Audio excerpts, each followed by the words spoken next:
Shalom, selamat pagi. Renungan pagi Sabda Bina Umat Senin 23 Mei 2022. Firman Tuhan pagi ini terambil dari Yohanes 4 ayat 27 sampai 30. Demikian firman Tuhan. Pada waktu itu datanglah murid-muridnya dan mereka heran bahwa ia sedang bercakap-cakap dengan seorang perempuan. Tetapi tidak seorang pun yang berkata, "Apa yang engkau kehendaki?" atau "Apa yang engkau percakapkan dengan dia?" Maka perempuan itu meninggalkan tempayannya di situ, lalu pergi ke kota dan berkata kepada orang-orang yang di situ, "Mari lihat, di sana ada seorang yang mengatakan kepadaku segala sesuatu yang telah kuperbuat. Mungkinkah dia Kristus itu?" Maka mereka pun pergi keluar kota lalu datang kepada Yesus. Demikian firman Tuhan. Renungan pagi ini bertema memulihkan dan memberdayakan.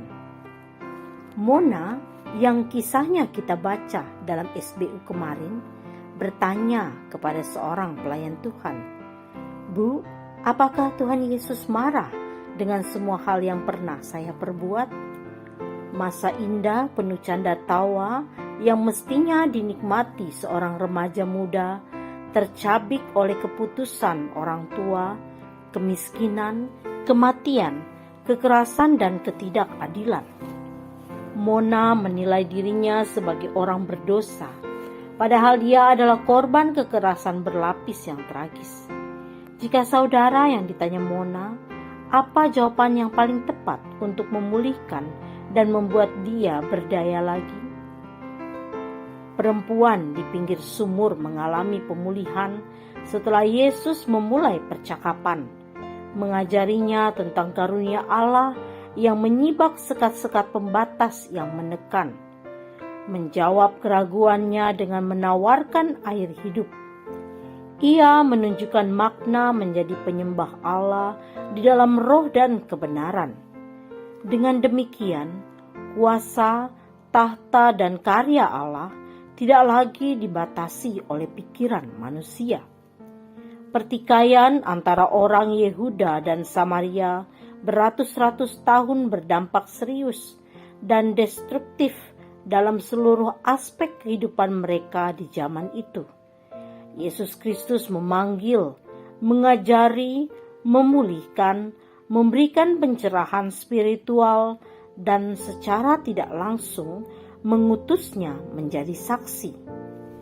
Perempuan yang hidupnya dibatasi oleh kebiasaan, sejarah masa lalu, tabu, dan diperlakukan tidak adil ini dibuat menjadi pribadi yang merdeka dan berdaya.